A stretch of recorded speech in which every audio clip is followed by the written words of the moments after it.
No kid's Jewish education should end at 13. Adjurba offers Ontario high school credits infused with Jewish learning online for teens across the province. Ministry approved, intellectually demanding, Jewishly transformative. Adjurba.ca. Your teen belongs here. Looking for something. I was cruising the YouTube, and I was looking for one of those Bim Bam videos for they do on the Parsha, which I really like some of them. Yeah. And just because I'm working with a kid for Vayikra, who's the narrator? Rachel Cole Feingold. Rachel Feingold. This was in the nice. early days. They were getting all sorts of people to do. And it was really solid. Bim Bam became Godcast. Strike that, reverse it. Godcast was amazing. I loved Godcast. The like kosher animal song is like one of my favorite things. Anyway, Yeah. Can everyone shut up and start the podcast? I mean, Okay. you can use some of that. Yeah. Waiting for Zach to lose his mind. I'm Avi Feingold, and along with Yedida Eisenstadt and Matthew Leibel, we are Not in Heaven.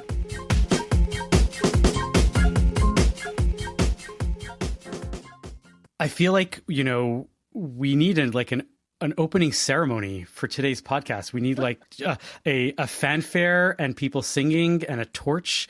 You guys are all Olympicked up? How are you guys doing? This is what we're doing as we tape today.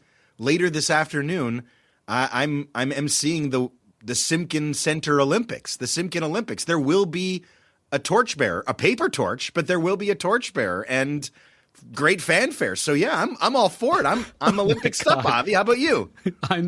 I am Olympic up already. Yes. There is the TV is on almost in perpetuity for the next few weeks in the house. It's whether it's figure skating or of course curling or hockey. It's all the team sports, and then all of the crazy stuff that you never otherwise see, like biathlon and skeleton. Yedida, what's your Olympics regime? There's no regime, and there's no TV, and there's no cable, and I am going to confess, and Matthew's laughing at me, which is totally appropriate. I really didn't even know that there was going to be Olympics until somebody mentioned it in passing on Sunday, and I don't even know where it is. The rock under which I am living right now is really big. Is it usually like this for you? Are you not aware of the Olympics usually on a I can read the news a little bit more and be a little bit more on top of things. What I really should do is I should resubscribe to the 10 headlines that I used to get in the morning and read it like I used to. I actually interviewed the Israeli Olympian, who has been heading the Israeli national bobsled team. His name is A.J. Edelman, and he has been an advocate for Jews in sports for a very long time. We had a great conversation. You can read it online and in Scribe Quarterly, which comes into your mailbox 4 times a year. Shameless plug for the Canadian Jewish News. But it was a great interview. It was a lot of fun.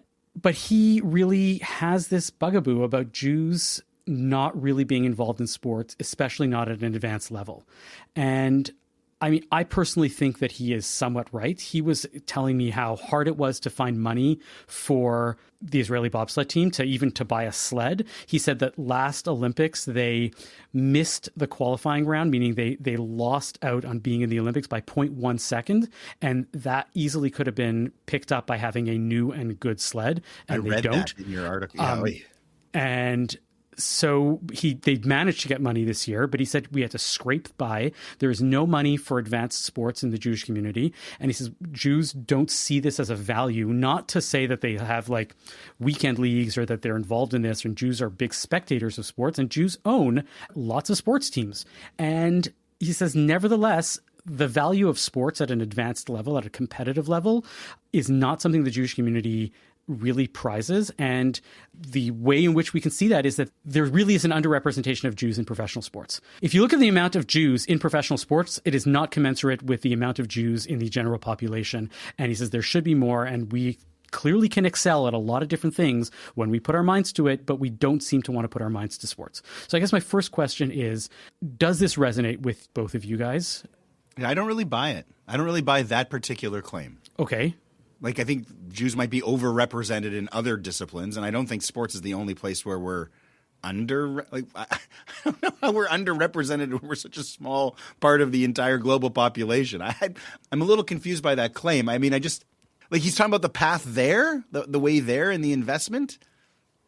Why does the Jewish community have to support his bobsled dream? I'm not entirely sure about his particular claim. And like the bigger picture, like I actually think more Jews are getting into sports because as athletes or spectators? As athletes. Okay. Like the Hughes brothers are huge in hockey, and they're all Jewish, and that was never a thing. And it doesn't feel like – I mean, I know that you got the Koufax and you got the Hank Greenberg, but it feels like more Jewish kids play sports, more Jewish kids are good at sports. But are they reaching competitive, like Olympic pro? I don't know. I think so. I don't have any numbers. I don't have any data. I just think about generationally, like when I was in my teens, how many people played. Now I'm in my 40s. I'm thinking about the kids that I've taught. And I don't know. I've had a lot of bar mitzvah students at very high level in hockey. I had friends who went to university for hockey. Like, are they playing professional hockey? I don't know. But there's so many different factors. The whole claim, like Jews are underrepresented in sports. I don't know. Like but beyond that, what he's trying to say is that it represents this attitudinal shift that has happened in the Jewish community, in which Jews don't see that as a value in which you push your kids to say, even if you're not going to become a professional athlete, we should see that sports at a competitive level, at a high level of competition, is actually a positive value, and Jews should be involved in those things. And we should not tell kids not to do it. We should be saying, hey, go ahead, be involved in sports, because you actually learn a lot from being in sports. I see at my daughter's school that there's like a huge basketball culture, I think mostly in the high school. And everybody wants to be on the basketball team, and they do fundraisers, and like there's this huge school culture, both for the high school girls and the boys. I think that that's pretty standard in Jewish high schools, right? And like everybody goes to the chat tournament, and then somewhere there's like Maccabiah games. And so I think that there is a sports culture, but I also think that most of those kids do not, go on to play college basketball or become professionals. The exception that everybody was super excited about and made a really big deal about was Tamir Goodman. Around here, Tamir Goodman. Right? So we do, like, when it happens, I think that we do, like, put those young people up on a pedestal and do really celebrate them. I mean, I remember, like, Orthodox Jews were really excited about him because he was observant also, right? Like, I think, I don't think he played on Shabbat. There was something about that. He ended up playing for BYU because that was the only university where he knew that he wouldn't have to play on Shabbat. That they would like respect his religious observances. That the team actually had it built into their schedule that they weren't playing, on those days, so it was going to be fine. Yeah. Okay, so I think that that's interesting, but I also think it's true that like what Jewish parent, it's a risk if your kid goes pro, right? Like, are they going to be able to support themselves? Are they going to be able to like pay their rent?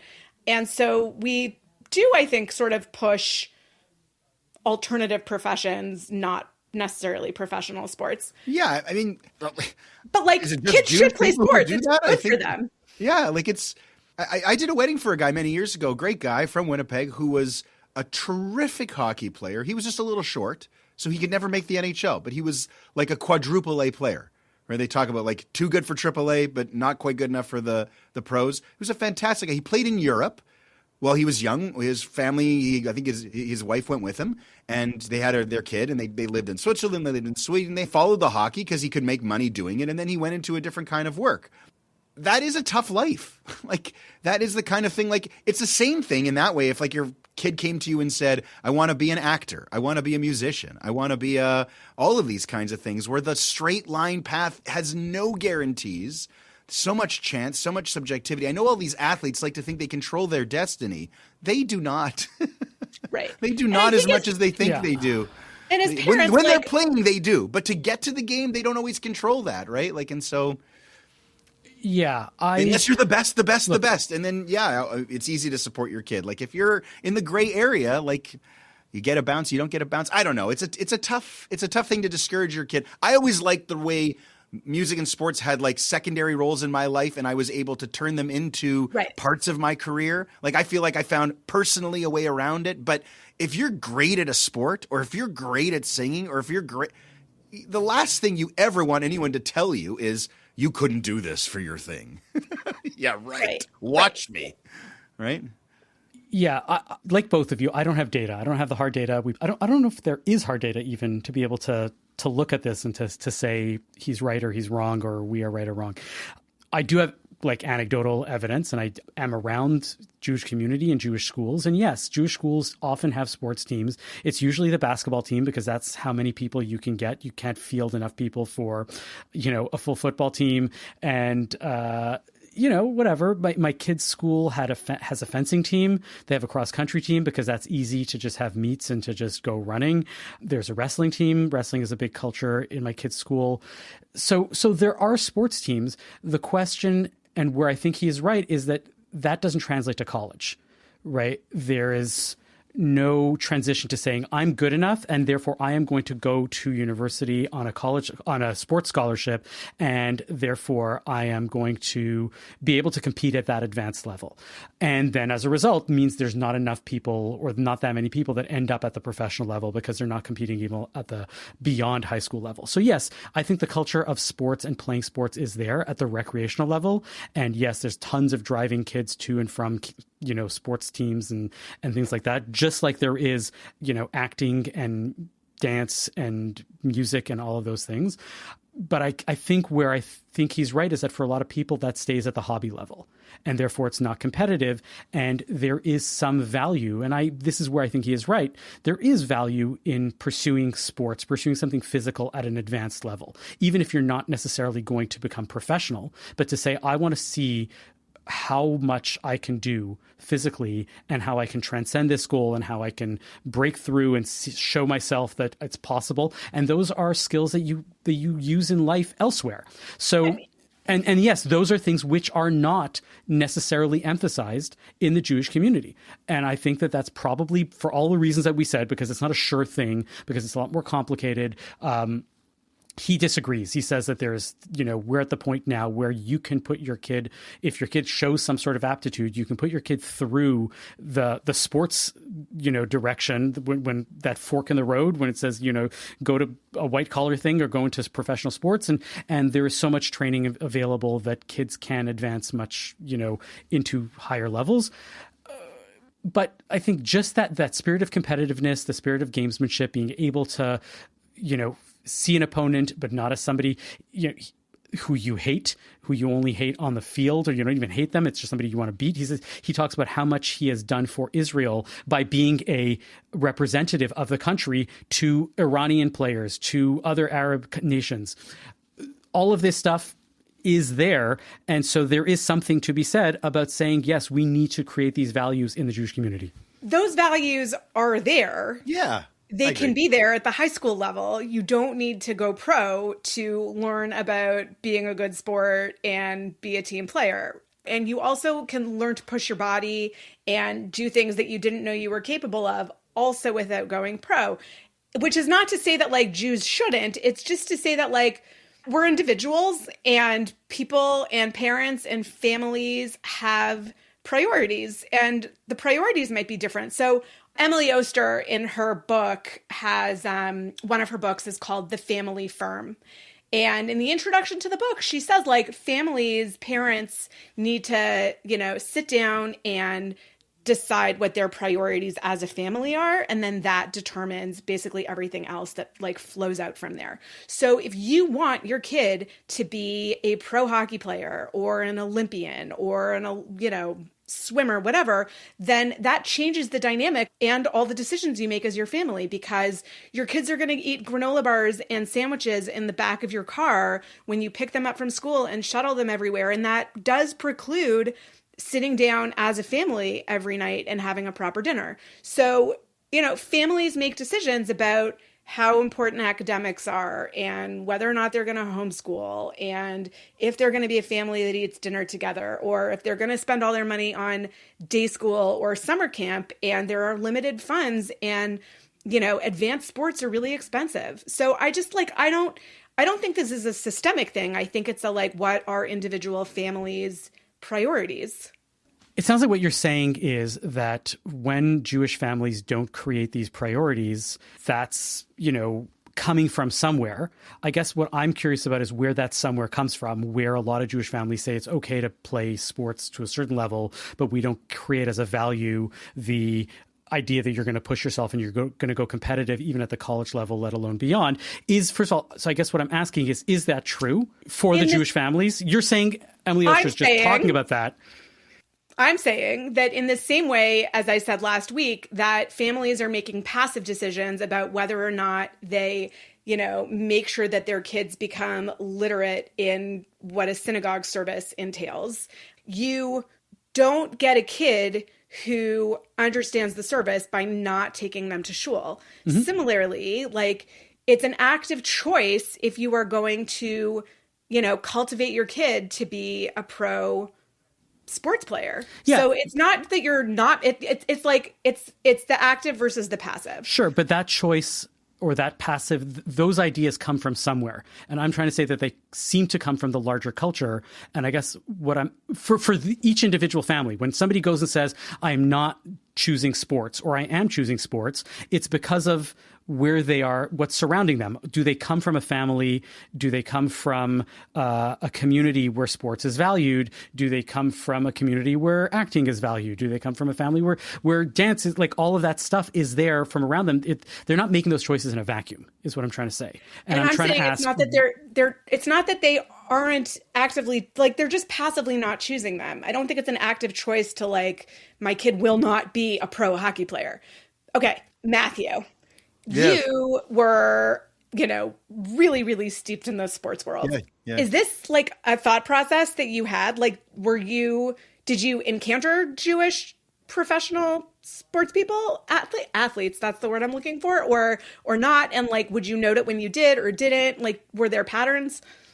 Every once in a while. It's not like doctors or lawyers where there seem to be lots of Jews. They were fleeting, kind of like everyday life. Did they bagel themselves? I knew a guy who was up in the organization with the Leafs. He was working with their AHL team, their affiliate team, the Marlies. And they would come for a few days, and they were in town, and it was Yom Kippur. And they had a goaltender, and he wanted to find a place to go to shul, right? There was a guy in the Manitoba Moose, the AHL team for the Jets, or you would meet a guy here and there. Not a ton. And just not a ton. That classic joke from Airplane. Airplane's starting to get a little old, but where he says he wants some light reading and he gives him the book on Jews and sports. That is a stereotype, I think, for a reason. I'm arguing that there are more Jewish kids than ever playing sports and therefore more high-level athletes. And we forgot to mention Zach Hyman. There's a rabbi in Toronto who credits teaching Zach Hyman for his bar mitzvah, and Zach Hyman plays in the NHL.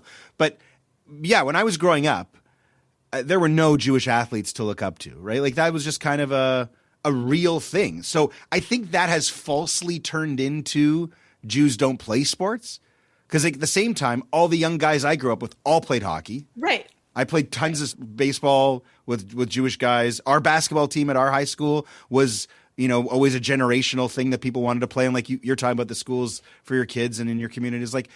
They never got to a super high level. Now that brings back this question that Avi's brought up with his interview. Is that because they're not pushed beyond a certain level, or is that because they're just not good enough, or who knows?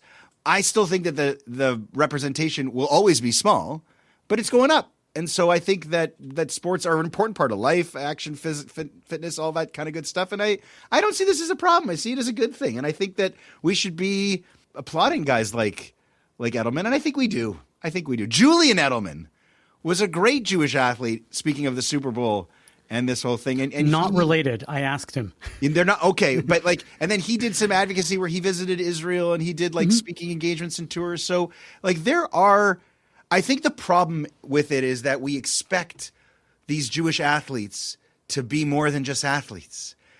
It's hard enough to be a competitive athlete. And now Julian Edelman's got to have an opinion on Israel, and he's got to have an opinion on being Jewish and being an athlete. He's just trying not to get concussed, and he's just trying to win Super Bowls. It's very interesting, but in the world I was in, most of the Jewish guys I met were behind the microphone, not on the field. We've touched on it a little and sort of like have been like wondering, oh, well, where does the stereotype come from? So our fabulous producer, Zach, sent us some pre-reading, and I obviously very uninterested in the Olympics, but the history of like where this stereotype emerged, I think, is really interesting. And I was shocked in the reading to learn that Jews actually were, once upon a time, really prominent in like basketball in and around the New York area, that like teams had, 6, 8 Jewish basketball players that, we know about famous baseball players. Anyway, the historian in me was fascinated, and it kind of explains that as Jews were able to move out of like Brooklyn and more into the suburbs, right, out of the Lower East Side, out of Brooklyn, into places that had more space, they weren't playing basketball in the public parks as much anymore, and they like went on to do other things. So there's this relationship between sort of Jewish migration patterns and success stories in the first half of the 20th century in America, and like actually leaving professional sports and like African-American basketball players sort of taking over that space. People didn't have basketball courts anymore, right? Like when you live in a small apartment and you go to get some fresh air in the park down the street where there's a basketball hoop, that's different than living in suburbia and putting up a basketball hoop at the end of your driveway on a much more limited space to play. And like who you encounter in the park to play pickup basketball. So one of my favorite entries, I'm going to talk about work now, in the Posen Library is this fabulous cartoon from the Jewish Daily Forward. And it's from 1909. And it is a Yiddish cartoon that has like a sketch of a baseball diamond. And its purpose was basically to explain the basics of baseball to these like new immigrants from Eastern Europe who were arriving in America. There is this cultural interaction and engagement with Jews in sports. And like, I obviously want to go back 2,000 years, not just over the past 100 years, but I think that's where the whole key with sports and Jews is, right? Is the last 100 years. Americans, and you guys have to see this by living there, right? Americans handle sport differently from anywhere else in the world. It's a religion. It's overconsumed. It's at a collegiate level, at a professional, and it wasn't always like that. Like 1860s America didn't have that. 1960s America was just kind of the beginning of that. But 2026, man, the sports is everywhere. And I think as a result, Jewish people are more involved with sports than ever. Like in our history is so much longer. In our history, like sports was different. Sports was from the stuff that we were reading and talking about, the Greek stuff with sports, the gymnasium, things like that. That's where a lot of the classical Jewish negative attitudes came from, naked wrestling and all of the stuff that was going on there that was kind of on a different direction from where sports is today in society. So I just think it's just like an evolution, right? Like sports was never really big in the world until very recently in the way it is. And I think that's why it's just not been so big for Jews. Is it too simple? I think it's always really complicated to just like paint a big group with one brush and broadly stereotype. Fair. Right. Like we like to tell the story of Hanukkah that like, the Jews fought off the Greeks and rejected them. And like, it's the, the Hellenists versus the Jews and Hanukkah. And then the Jews live happily ever after. That is like not at all what happened. Right. Like when Alexander the Great conquers the Near East in 333, 332, and like the Levant, the land of Israel, becomes super Hellenized. And there are a lot of Jews who are really into that. There are a lot of Jews who want to participate fully in Hellenistic culture. And so things come to a head at some point when there was a feud over who the high priest would be. And basically they are bribing. They're trying to buy the high priesthood from Antiochus over like who is going to be more Hellenist, who is going to Hellenize Jerusalem and allow that culture into Jerusalem more. And one of the symbols of that is the building of the gymnasium in all of it, what it represents, the education, the Greek education and the sporting culture. And so it becomes a culture war in ancient Judea, and sports and the gymnasium are the Greek thing, and the anti-Greek camp distinguishes itself away from that. So the us them is there in antiquity, and it's really interesting to sort of trace that through even into modernity.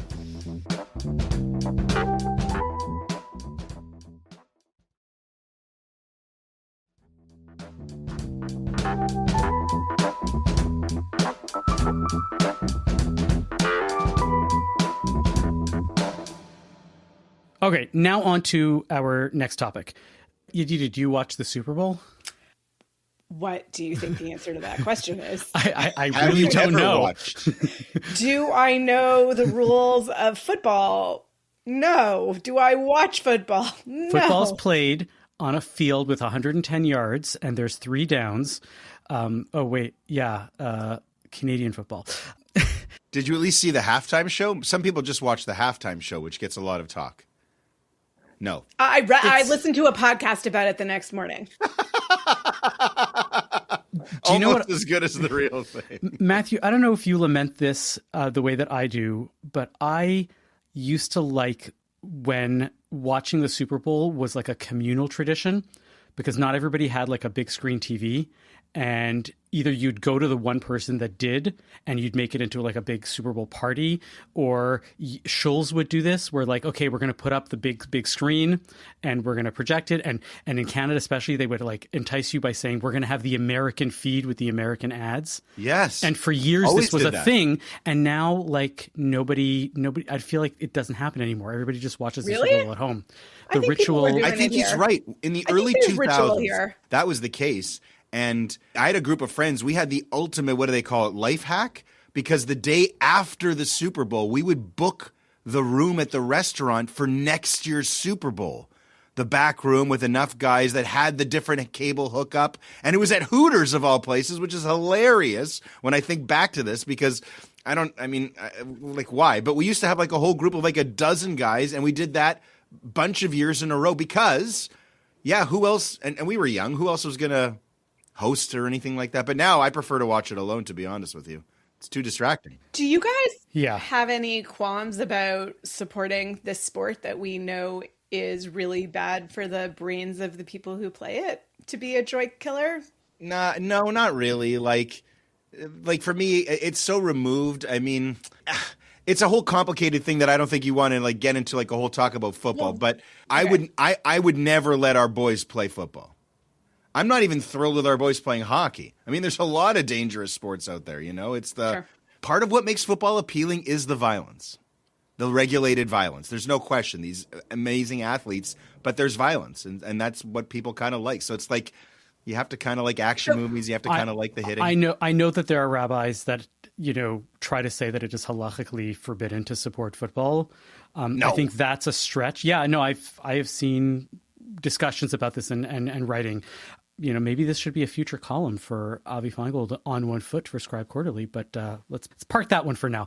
Did you just plug yourself? Of course, it's called log rolling. Love it.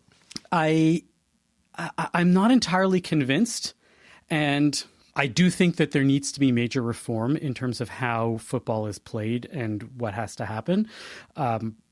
But I don't think it's going away anytime soon. And honestly, of all the sports that I watch, A, football is the one that is least. And B, there are a lot of other sports where a lot of other damaging things happen and people aren't aware of it as much. So that also is something to talk about. Yeah. When you guys watch football or hockey or boxing, just as I like watch throw out boxing, but yeah. sports that like maybe you guys watch, how much of it is about like watching the sport and the skill and the athletic, and how much is it the like social experience and knowing what's up and being able to talk about it? I mean, I have a theory about sports, which is that the reason why sports is so popular, especially in today's day and age, is that it's the only entertainment for which nobody knows the outcome to. Right. It's like even when there's a movie and you go see a movie and you don't know the ending, you know that a lot of people have crafted this ending and a lot of people are aware of it. And like that's, baked into the entertainment. Whereas here, this is entertainment that everybody joins in on and nobody knows what is actually going to happen. And so in that sense, I think that for me, it's definitely both. I'm not a huge sports watcher, but when I do and when I watch with people and be part of it, it's just as much communal as it is like being into it for the entertainment. Just quickly, I'll say, and you all know, of course, just remind the audience that I worked for TSN for a number of years, and sports is like a love language for me, like music and Judaism and my family. But I learned very, very early on, like I'm decently athletic in certain sports, but I learned that among boys, like among young men, being able to talk about sports is an incredible social power. You can talk to the jockiest guy. You can talk to the nerdiest guy. It's a real equalizer among a lot of guys because just a lot of young boys play or watch sports. And I turned that into a whole job. So that's a benefit. But I came to it because I love the watching. I just love watching these people do things that I wish I could do in games that I cannot. And it's just so incredible and on display. Like I love watching the athleticism. That's why I love the Olympics. That's why even the Simkin Olympics later, I love when people can push themselves in anything. And sports is just one of those things where, yeah, like there is this thing that brings people together to watch them. And I don't know. I'm a purist when it comes to sport. And I like what Avi said too. Avi, I love that. I always tell my wife, you watch reality shows, except I watch the only real reality show, which is sports. Mm-hmm. Yeah. She loves that. So we all know that the ads are almost as popular, if not more popular for some people than the game itself. Everybody's talking about the Blue Square Alliance, which is Robert Kraft's organization that he uses to fight anti-Semitism, and the ad that they put in. They've been putting in ads for the past few years. Did you guys see this ad? And do you, like literally everybody else on the internet, have a take about it? I watched it so that we could talk about it. I have not read all the takes, but I do see that there were, like, Googling for it, I could just see like a million different pieces critiquing it only. Can you give me the quick on? I mean, I read about it. I didn't watch it. I didn't see any of the ads. I didn't even see the Sabrina Carpenter Pringles ad that everybody loves. But okay, so I just read about it. The ad, and Avi will interject if I miss anything that's important. You see like a skinny Jewish kid walking down a busy public high school hallway. And, you know, there's kids all around and they're sort of scoffing, and another kid, you know, bangs into him, and he keeps going, and he's going to his locker, and like there's like whispers. You remember high school. Anyway, kid opens up his locker and he looks down and he sees a sticky note that says "Dirty Jew" on it. And, you know, I don't know, it feels kind of like how I would have felt or used to feel when I would walk through like the main part of campus as an undergraduate at York, like with my head down with like all the anti-Israel activity everywhere. But this is about the ad and not about my experience as an undergraduate at York. So a young African-American man like sees that this Jewish kid is standing in front of his locker, like looking down at this thing, and he comes over to lend support, and he puts a blue sticky note over the yellow sticky note, and the blue sticky note is the Robert Kraft, you know, end anti-Semitism. What do they call it? The Blue Square Alliance? Is that what it's called? Yeah. So he puts the blue square over the yellow square, and, you know, and then in solidarity, he puts a blue square on his shirt. And they both walk down the hall together, right? Okay. As if like this is it. And people don't like it, or people are going crazy because it's like. Look, I've seen critiques. I have yet to see somebody who said this is great. This is a good ad. I love it. Everybody seems to, especially at least within the Jewish community, seems to have a hard time with it. I've heard critiques from saying this is like not the way Jewish kids experience anti-Semitism, and this is so trite, and that means that kids are going to dismiss this whole message because anti-Semitism in high school and in college is so much more sophisticated than that these days, and so they're completely out of touch. So I've heard that one. I've also heard the critique that we don't need protectors, right? Why do we need to like have this like patronizing, you know, tone of like, well, the only thing that this kid can do is to have somebody bigger and stronger prevent like to be there to like catch the bullies and to push them away or whatever. There are others that are not coming to me right now, but there are definitely other critiques as well. So just to read from the foreword, says, it tells reasonable older people what they already know. Overt, unambiguous anti-Semitism is bad. It tells kids that adults don't get what they're dealing with. It tells people on the cusp or already fully immersed in conspiracies of Jewish control that Jews have unlimited resources and limited understanding of the facts on the ground. So, like, I think that last point about it kind of confirming what, you know, anti-Jewish conspiracists are saying has some validity, right? Like, who took Robert Kraft's money to make this and thought it was a good idea? Oh, Robert Kraft. Like when Robert Kraft gives you the his money. Brainchild? Yeah. I mean, for the ad specifically, I don't know who cooked up the idea of it, but clearly some ad agency gave him 8 different briefs and he said, we can go this way and this way and this way. And he said, this one's the one that we think is going to be, that I think is going to be the one that I want to do. Right. So this I don't know for sure. But I would guess, I think it's like a $15 million investment, this ad. Yeah.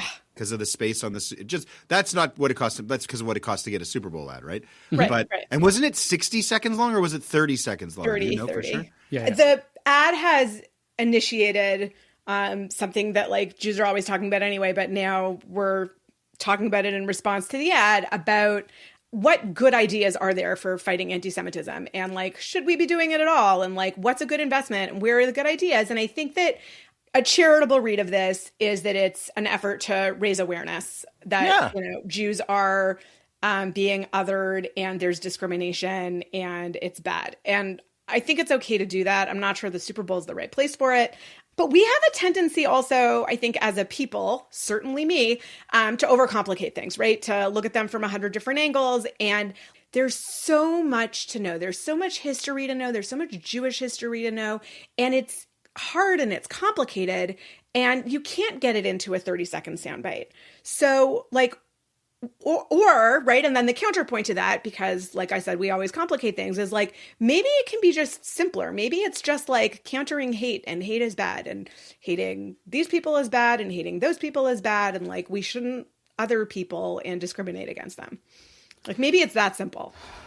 I mean, in past years, they got critiqued for not centering the anti-Semitism enough, and it was just like end hate.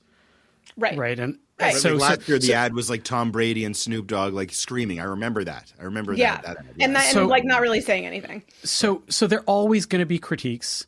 I think what you're pointing out is that it's not like Pringles, which, you know, the point of the ad is just to say Pringles are good, eat more Pringles. Right. Anti-Semitism is bad. Don't do anti-Semitism is actually a lot more complicated and requires more than the 30 seconds. That's what seems like what you're saying. And I agree with that. Yeah. Maybe Robert Kraft was taking the position of like, hate is bad, right? Like he's like the line he's giving now is that it's about like ending all hate. And so there is a more charitable way to read this. Yeah, but my issue, I mean, I have critiques of everybody else's critique. Like you're going to go and say, well, we shouldn't have these big protectors that aren't Jewish. What's that? No, I was like, you have a critique of everybody's critique? Of course. I'm saying I can. It's easy. You can like whatever. Making fun of you, Avi. Yeah. I know. And I don't want to. I want to disregard that because it's all silly, right? The only thing that I think about when I see this ad is who are you planning to convince?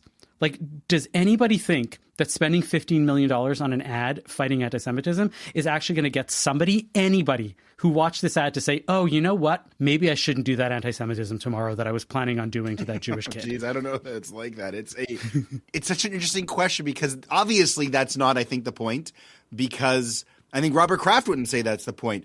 And I heard Rabbi Wolpe, you know, David Wolpe say, he was talking about the Harvard business, and he left Harvard and all of that.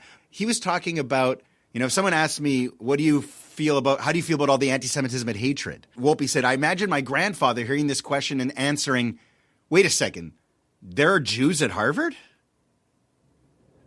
And that resonates with me. Like, there's an ad about anti-Semitism during the Super Bowl.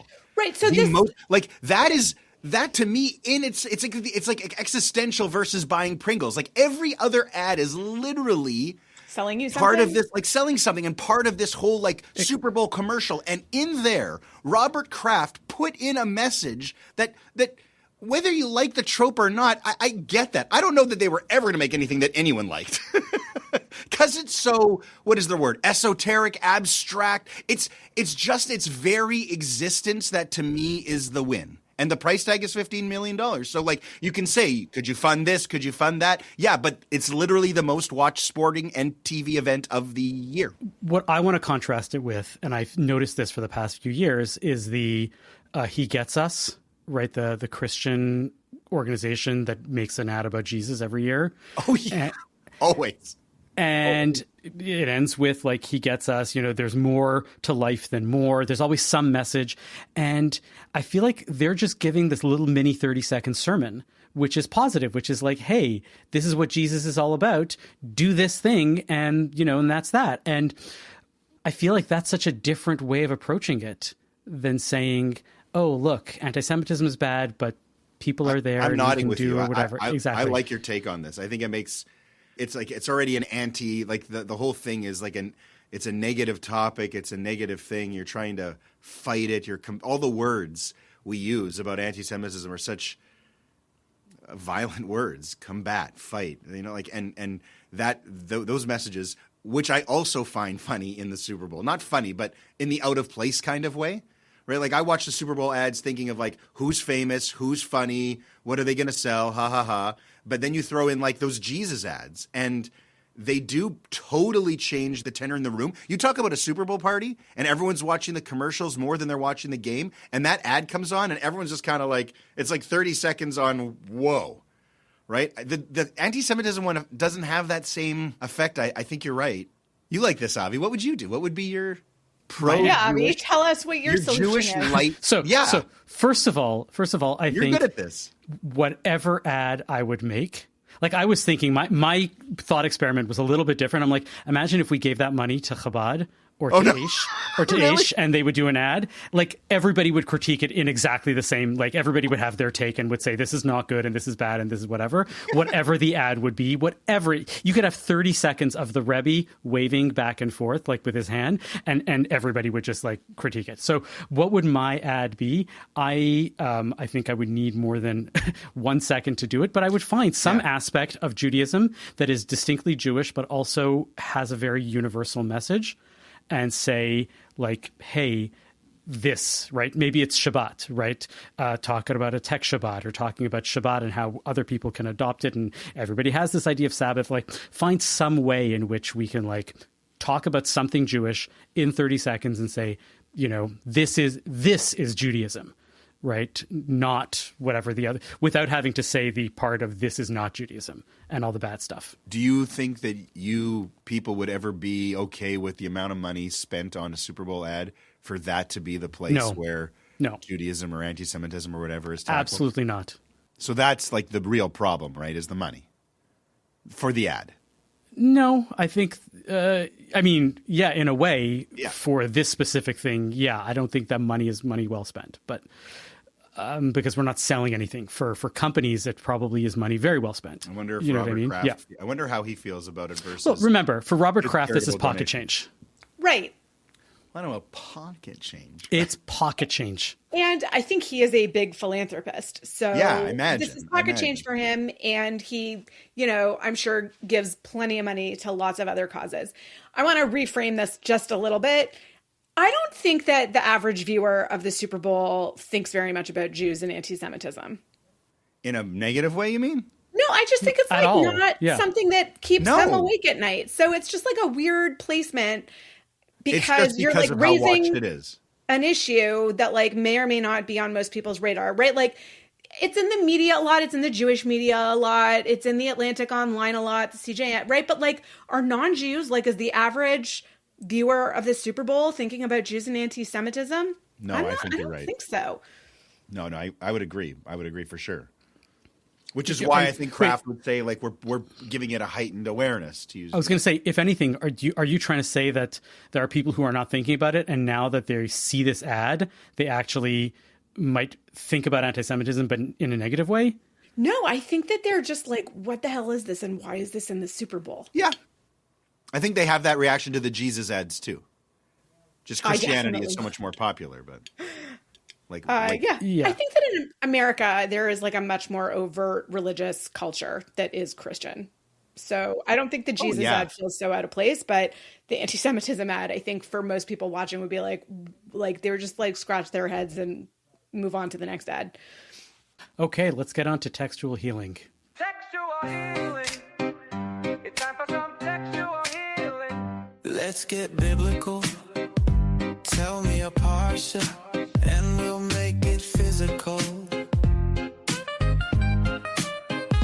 Textual healing. It's time for some textual healing.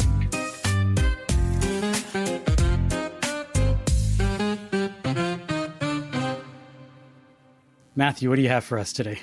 All right, so this week's Parsha is Mishpatim. In contrast to the last couple that have been action-packed as far as story goes, this one, I think, has the distinction of being one of the most mitzvot-heavy parshiot in the entire Torah. 50-something, I think I was reading. There's like 50 alone in this parsha, which is pretty heavy. It's just kind of rule after rule after rule. And it makes sense because at the end of the last parsha, we got the Ten Commandments, and so it just kind of expands on it, and it's more and more laws that are coming, and they cover everything. There are so many things you could get into. My line, I guess, chapter 23, verses 2 and 3. Lo tihye acharei rabim leraot, velo ta'aneh al riv lintot acharei rabim lehatot. The translations are always kind of close.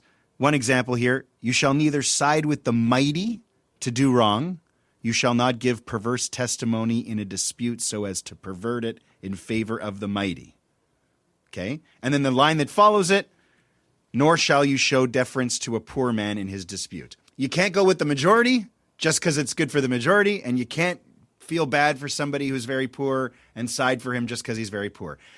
It seems simple, but in my practice as a rabbi, this sort of thing is sort of how things come up all the time. Everybody wants preferential treatment.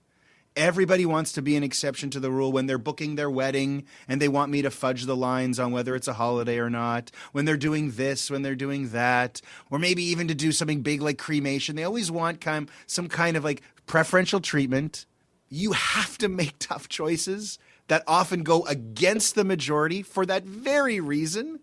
The old grandmother, mother logic, if everyone were jumping off would you do it too? And then sometimes you can't get sucked into the things that pull on your heartstrings, and you can't feel bad about that. That's the worst part. Like the guilt over turning a person away because unfortunately you had to say no for whatever reason is hard. We got into this business, whatever kind of rabbi we are, I think to help people, ultimately, like we like people, we want to say yes. Sometimes you can't say yes. And when I read these lines in Mishpatim, it's just kind of like that encouragement. You know, we talked last week about like, who does the rabbi go to was my thing. So to me, you could go to Mishpatim and like some of this advice is just, it's almost like it's textual wisdom. Anyway, that's my nugget for you guys from Mishpatim for this week. I really like how you framed that. And I've always sort of only focused on the rabbinic interpretations of those verses because I haven't been in those positions of leadership. And God bless you for when you do, Yedida. God bless. Yeah, no, I'm sure. I'm sure it's totally tough. This is tough. So sometimes I think it's okay to talk about the first verse in the Parsha. This one, I've spent a lot of time thinking about. I think I even wrote about it in my dissertation. So the first verse of this week's Parsha is Ve'ela hamishpatim asher tasim lifnehem. These are the principles, judgments, rules, laws that you will set before them. In Rashi's second comment on this verse, he explains like why the Torah uses this weird language of that you will set before them. And his comment, here's just like a rough translation. God says to Moses, it should not enter your mind to say, I shall teach them a section of the Torah or a single halacha 2 or 3 times. And like what that actually means is that you can't just make sure that they can say the words. You actually have to make sure that they understand. I have a few Rashis. This is one of them that I think of as like a pedagogical Rashi. And he's getting it from the Midrash, obviously, but it's God telling Moshe how to be a good teacher, that it's not about how many times you repeat yourself and repeat yourself and repeat yourself. It doesn't matter unless your students actually deeply understand it. And that's what God is telling Moshe, Asher tasim lifnehem, that you will set before them like a set table that they can then eat from, right? It's like all there and they can make use of it. And this also is the origin of the title of the, major work of Jewish law from the late 16th century, the Shulchan Aruch, the set table. Nice. That's where he got it from. From this midrash. I don't think he got it from Rashi. I think he got it from the Mechalta, but details. That's cool. Avi, what you got? I want to talk this week about Rabbi Joseph Herman Hertz. If you don't know who Rabbi Hertz is or was, he was the chief rabbi of the British Empire into basically the first half of the 20th century. He was involved in a lot of different parts of Jewish life in Britain. He was actually involved in defeating the world calendar that was being proposed at the time by the League of Nations, where they were going to have one calendar for the whole world. And part of the problem with that was that there was going to be only 364 days, and the 365th day was going to be a world day that was not like a Sunday or a Saturday or any day of the week. And everybody would have this, but it would mess up the Shabbat calendar. And so he defeated it, or he was part of the people that defeated it. What he's best well known for, though, is the Hertz Chumash. Hertz Chumash is a one-volume translation and commentary of the Torah. He edited it. It was widely adopted as the Shul Chumash of note for many shuls since its publication in 1937. One of the notable features of the Chumash, the essays at the end of it, which he wrote or had commissioned from other people, they're often focused on defending a traditional approach to the Torah from many different sources, especially from biblical criticism. Right? Biblical criticism was being widely known at the time. Was the Torah written by multiple authors? Is the Torah disproven by current archaeology? Is the Torah disproven by current archaeology? Et cetera, et cetera, et cetera. This week's portion, Mishpatim, there's an essay at the end of Shemot where he talks about the big question of whether or not Mishpatim is a problem for traditional approaches because of something known as the Code of Hammurabi. The Code of Hammurabi was one of the major codes of law in the ancient times and has many of the same laws that are there in Mishpatim. And a lot of people were saying, well, this shows that some author must have taken from the Code of Hammurabi and put it into the Torah, and this shows some sort of level of human authorship and many other things. So he writes this essay or he commissions, I'm trying to remember what it was for this specific case, where he both acknowledges that there are many similarities and connections between the Code of Hammurabi and Mishpatim and the Torah in general and the laws, but he rejects that this proves either multiple or human authorship. He says that these are common laws to many cultures at the time, and what the Torah does is upgrades them, takes all these laws that everybody is doing and says these are just perfectly fine laws. There's nothing wrong with them, but the way they're being practiced is wrong and cruel, and we are going to go and make them elevated, and we're going to make them moral and ethical. So the Code of Hammurabi is literal, right? It's very class-based, and the Torah is not. It's about people, and it's not about the property, right? The famous case of an eye for an eye, as they know in Latin, lex talionis, right? Which would be a great name for a rabbinical school metal band, if you ask me. Or an evil superhero. Sure. Right. The Code of Hammurabi says it's literal. You have to gouge somebody's eyes out. You have to cut their hand off if that is what the other person damaged. And Hertz shows that the rabbis understood this to be much more metaphorical, that it was about monetary compensation. It makes it much more ethical. And that, along with all the other places where the laws are different, shows that the seeking to create the law as an ethical and moral guide and not just something that is there that is literal and property-based is what makes the Torah and all of the laws in this Torah that much different and that much better than the Code of Hammurabi. Very cool. Very cool. We used the Hertz Chumash for many, many years at my former synagogue, the Sheretz Zedek, until we went to the Etz Chaim. But that Hertz Chumash, the printing was small. In order to get it all into one volume, I remember, like you were, and when I go out to Kelowna, they still use the Hertz as the Chumash, and it was like following, like, oh man. As I recall, it also has some gems about what we call the laws of family purity in it that, somebody should write about. So the history of I love the history of all of these books, of like what they use and who wrote them and who published them and why they needed a new commentary in that moment. So, all right. Thanks, you guys. Thank you for listening to Not in Heaven this week. Our producer and editor is Zachary Kaufman. Michael Freeman is the executive producer. To catch every episode, subscribe wherever you get your podcasts. If you'd like to support our show, consider making a donation to the CJN at thecjn.ca/donate.